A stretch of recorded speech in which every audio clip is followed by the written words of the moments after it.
bahagian ni kau isi apa? Isi bahagian apa kau nak jual? Kenapa kau nak jual? Kau perlu wang sangat-sangat. Anak aku dah masuk akademi. Yang nombor 2? Ya, yang kedua. Kenapa nombor 1 tak tolong cari wang? Dia mati ketika melumbung litium.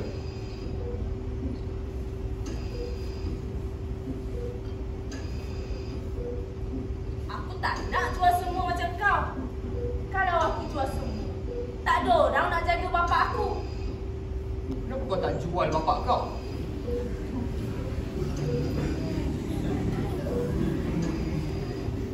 Oi, kau belum jawab soalan aku. Soalan apa? Kenapa kau tak jual saja bapak kau? Kenapa kau tak jual saja anak kau? Dia lebih muda. Kau boleh dapat harga yang lebih tinggi. Aku nak dia jaga aku. Ha! Kau harap dia nak jaga kau dah kena potong-potong nanti. Baik dia jual kau. Lebih jimat. Aku tahu dia takkan jual aku. Mana kau tahu? Kau boleh ramal masa depan. Aku kenal anak aku. Seperti mana bapak kau kenal kau.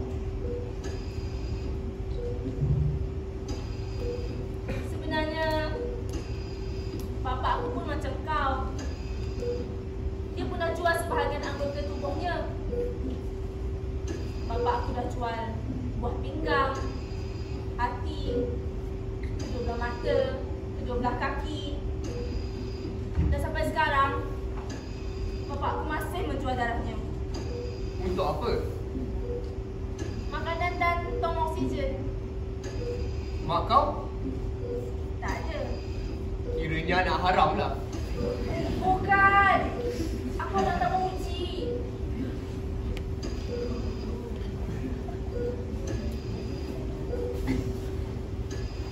Kau tak rasa pelik? Apa yang peliknya? Siapa yang cipta kita? Kau dicipta dalam akmal. Aku pula selepas emak dan bapa aku bersenggama. Apa yang peliknya? Siapa pula yang cipta mereka? Orang yang samalah. Takkan orang yang sama hidup sampai beratus tahun? Jangan tanya soalan yang memerlukan kemahiran berfikiran tinggi. Siapa pula yang cipta pasaran penjualan organ dan daging kita? Entah. Barangkali nenek moyang kita. Kenapa nenek moyang kita cipta pasarannya hanya melibatkan marhen macam kita? Bukan golongan bangsawan.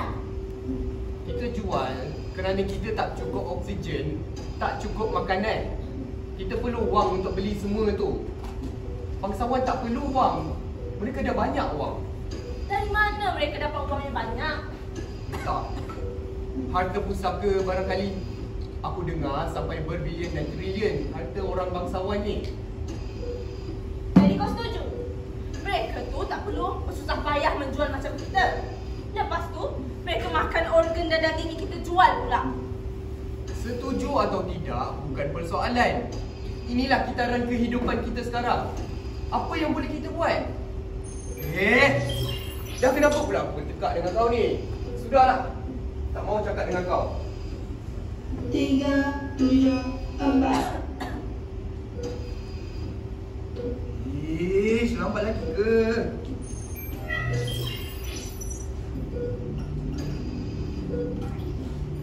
Aku rasa nak jual semua bahagian badan aku. Dengar cerita, bahagian jantung paling mahal. Mungkin wangnya cukup untuk jaga bapak aku. Kalau kau dah jual semua, siapa yang nak jaga bapak kau?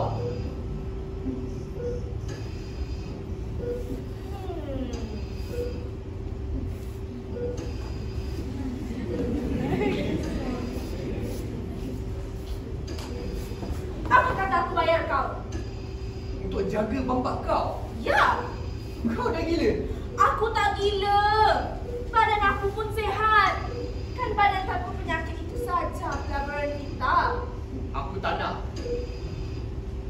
Betul kau tak mahu jaga bapak aku? Aku boleh bayar kau beratus ribu yuan. Aku tak mahu. Kau jagalah sendiri. masih belum terlambat untuk kau setuju jaga bapa aku. Dengan bayaran tu, kau tak perlu jual bahagian kau. Malah, kau boleh hantar anak kau ke akademi.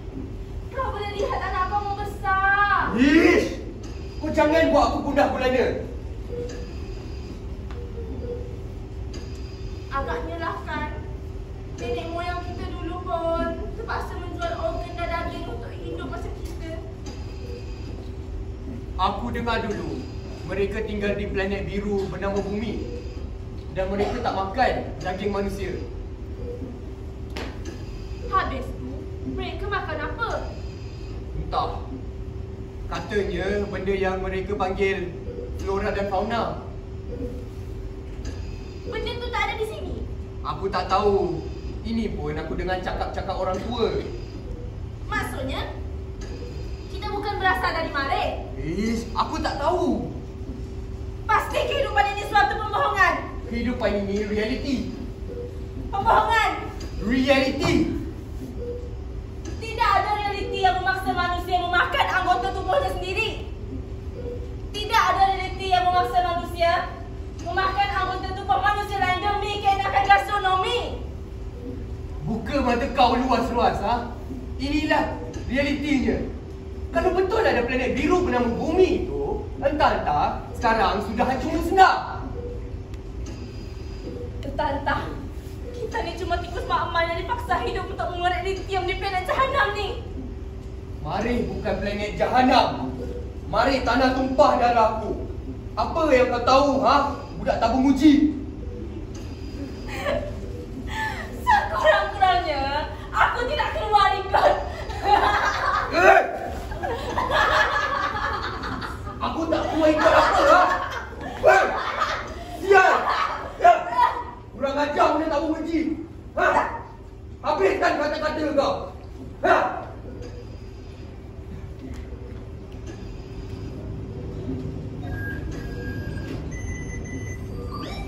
Sial! Kau tanda tangan artikel M574 subsection 309. Woi! Bangun! Kenapa kau tanda tangan artikel ni? Aku tak mahu jaga bapa kau! Sial! Bangun! Kalau kau tak bangun, aku jual bapa kau! Ah! 3, 7, 5.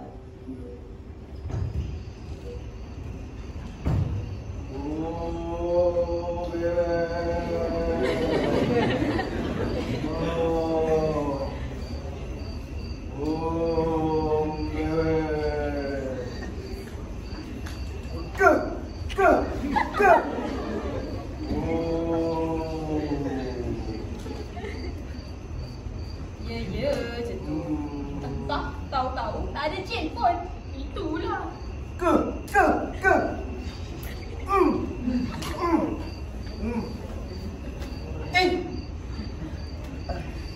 Alhamdulillah, cinta. Jinnya dah keluar. Alhamdulillah. Marilah kita balik.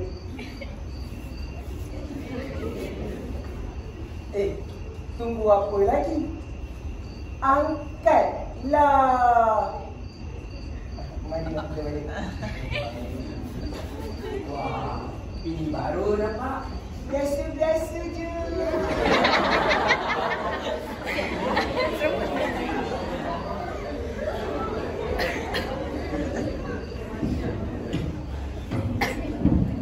Hai semua. Korang mesti rindu Bella kan? Bella pun rindu korang sangat. Anyway, terima kasih dekat semua followers Bella sebab sentiasa support Bella dari awal. Terima kasih juga yang bagi gift Bella suka sangat. Korang ingat tak cerita Bella yang suami Bella curang dengan Bella? Sebenarnya, sampai hari ni Bella masih tak boleh move on. Sampai hati suami Bella curang dengan Bella. Bella dekat mana? Ingat tak hari tu ada yang suggest dengan Bella jumpa dengan Tok Dukun yang hebat tu? Sekarang ni Bella dekat depan rumah Tok Dukun tu. Bella tak sabar sebenarnya nak masuk. Dah lah, korang diam tau. Bella nak masuk. Assalamualaikum. Saya masuk dulu ya.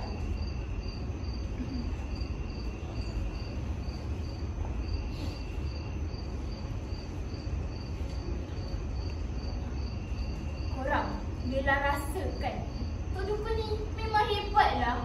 Tengoklah rumah dia.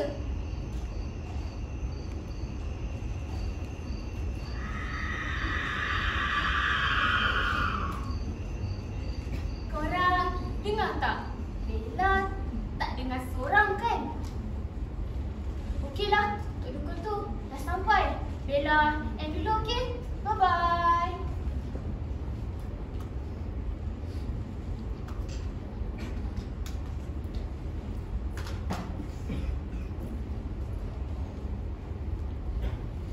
Dah lama tunggu. Taklah, lama sangat Tok.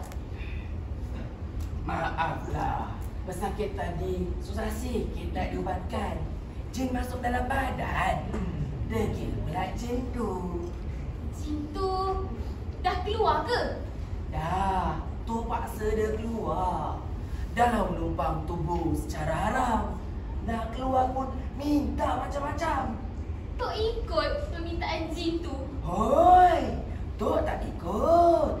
Tok ada prinsip. Jin tu pulang ke orang yang menghantar ya? Kalau diikutkan, begitulah. Banyak pula soalan kamu ni. Kamu ni nak datang berubat atau nak tanya soalan? Kamu ni wartawan? Bukan Tok. Saya datang ni ada hajat. Wartawan pun datang ada hajat. Saya bukan wartawan. Saya berniaga. Oh, berniaga. Bagus, bagus. Ikut amalan Rasulullah SAW. Sallallahu alaihi wasallam. Kamu berniaga apa? Saya berkonten Tok. Konten? Apa benda tu? Konten creator Tok. Kereta? Oh, macam band thrash metal tu. Behind this wall, behind this wall. Bukan, bukan. Oh, salah ya. Sekejap, saya tunjukkan. Tak perlu. Ramai lagi menunggu tu. Kamu terus ceritakan hajat kamu kemari. Sebenarnya Tok, saya, Kamu, Bella. kamu bela siapa? Suami saya. Kamu bela suami kamu? Bukan.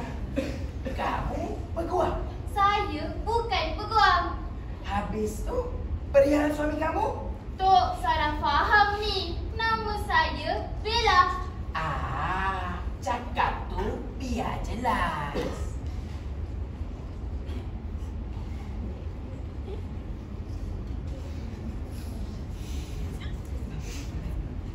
Suami saya curang. Ini perkara serius. Teruskan. 7 tahun usia perkahwinan kami. Macam-macam saya berkorban untuk suami saya. Ini balasan dia terhadap saya.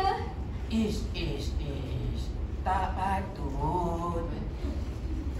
Mula-mula kahwin dulu, dia berjanji bulan bintang dengan saya. Tapi lama kelamaan. Okey, cukup. Tok bukan kaunselor perkahwinan. Dan Tok tak ada tahu yang memberi nasihat. Kamu terus pada hajat kamu kemari. Jumpa Tok. Boleh ke saya nak santau suami saya tu? Boleh. Kenapa pula tak boleh? Itu kepakaran Tok. Boleh ya Tok? Sudah tentu boleh. Sekejap. Cuba kamu tengok brosur ni. Santau apa yang kamu nak? Santau batuk, santau langkah, santau makan minum, santau angin, santau tuju. Santau mana yang paling power? Santau 7 yang paling power. Sekali kena, terus muntah darah, malahan mati. Yang ini paling mahal. Harganya RM25,000. termasuk SSD 8%. Kalau yang paling murah? Satu. Suami kamu batuk-batuk tak berhenti. Sekali paket sakit kepala. Makan ubat batuk atau apa-apa pun antibiotik pun tak akan berkesan. Yang ini RM3,000 sahaja, termasuk SSD 8%. Saya tak kisah buat duit. Yang penting suami saya terima balasannya. Bagus. Semangat macam ni yang kita cari. Jadi, kamu nak santau yang mana satu? Saya nak santau 7. Baik. Kamu nak bayar macam mana? QR code boleh? Pun boleh.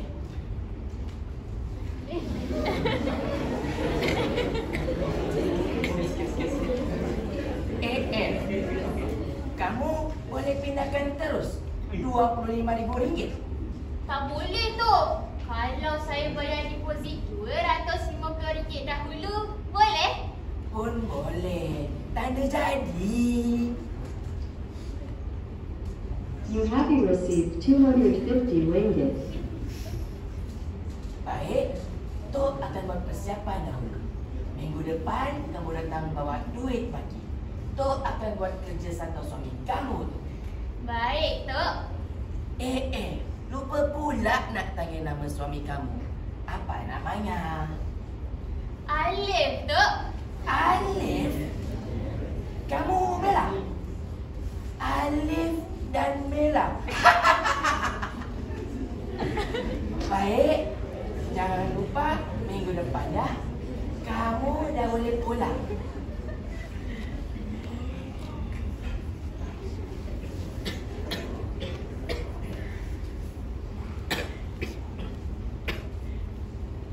Kamu dah boleh pulang. Sebenarnya, Tok, saya ada lagi satu hajat. Hajat apa pula?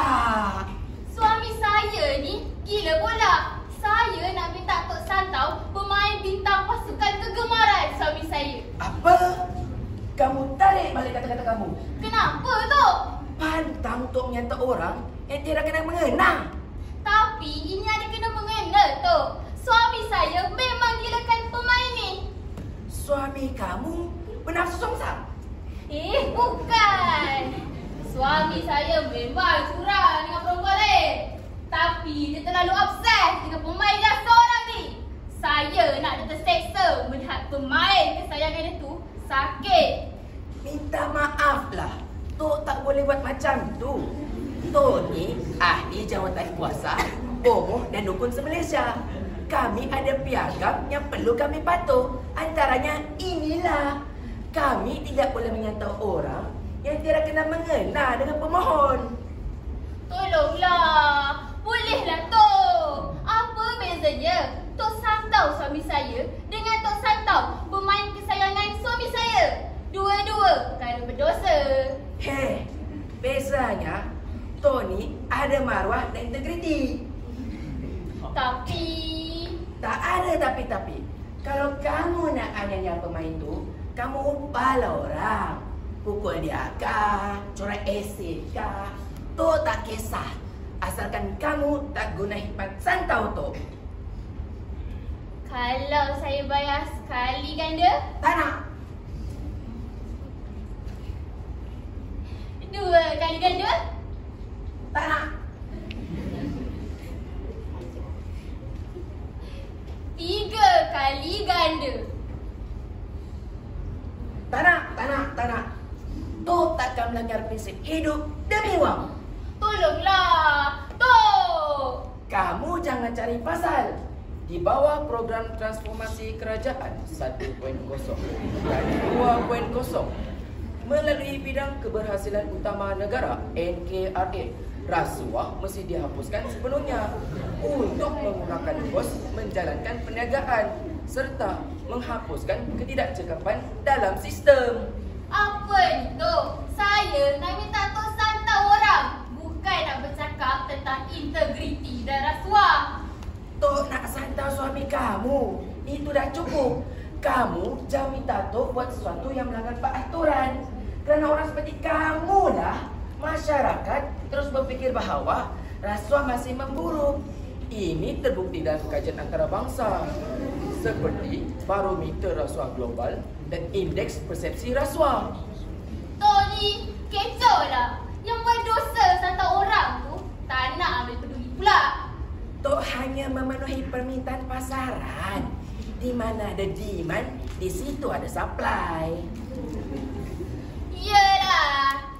Kalau kamu tak puas hati, kamu pergilah cari dukun lain. Ingat, tu seorang saja boleh santau orang. Ramai lagi lah dukun dan bomo yang boleh. Pergilah cari.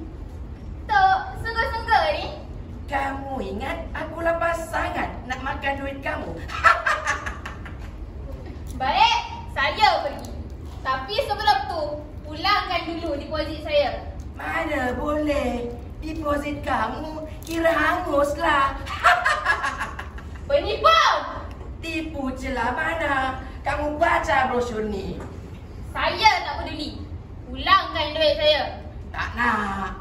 Pulangkan. Tak nak. Saya jerit ni. Jeritlah. Ingat Tok takut.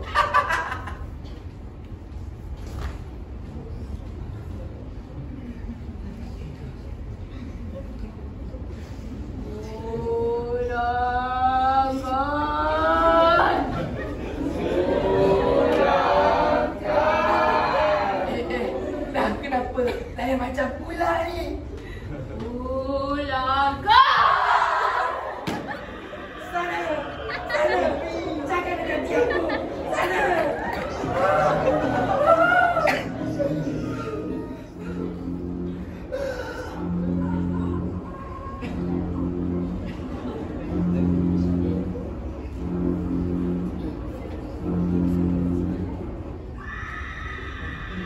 Demikianlah pementasan Kemenang Berlaku.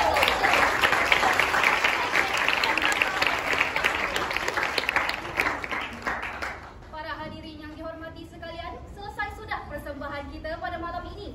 Dan melalui 4 naskah terbaru karya Encik Yusof Bakar, kita dibawa menyelami pelbagai kisah dan situasi yang dilakonkan oleh watak sekarang.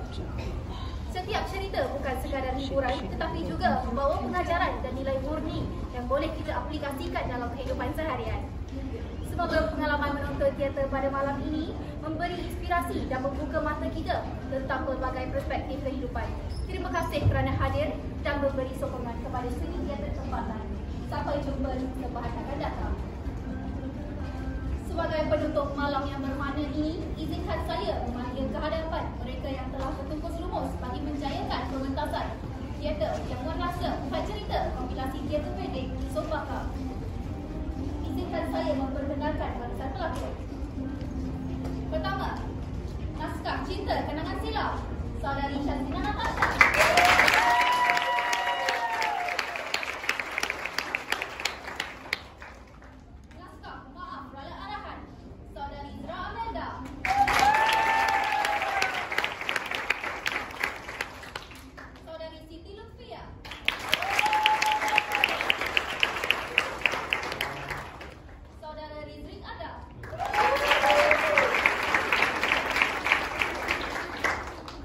Naskah Antropologi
Semoga pementasan Jamuan Rasa 4 cerita kompilasi teater pendek Yusof Bakar pada malam ini bukan sahaja menjadi hiburan semata-mata, tetapi juga meninggalkan kesan mendalam dalam hati kita semua.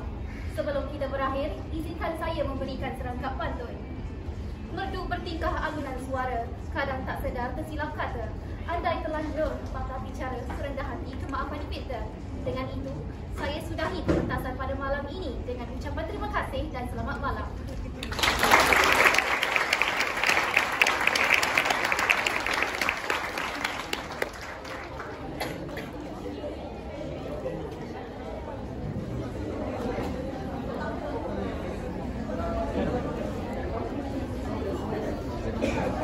Baiklah, terima kasih kepada semua.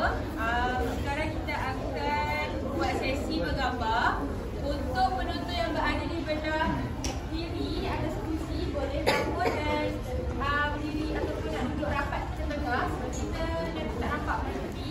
Yang belah kanan pun sama, boleh bangun rapatkan diri ke tengah untuk sesi bergambar.